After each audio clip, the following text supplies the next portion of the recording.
मग कधी ध्यानात ठेवायचं, भावाची पोरगी करायची सहसा टाळावाच. टाळावं नाही म्हणजे करूच नाही.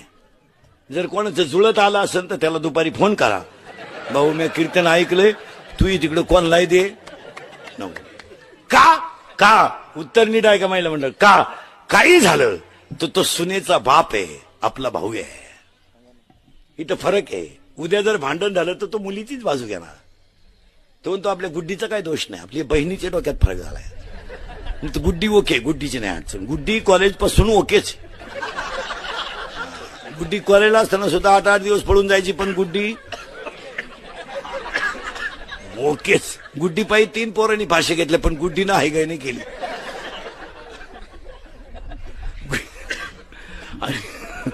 फक्त आपल्या बहिणीच्या डोक्यात फरक झाला आणि तिला गुड्डीच गोळ्या देईल. नाही नाही, रक्ताचे नाते तुटत नाहीत, असं नाही चालत.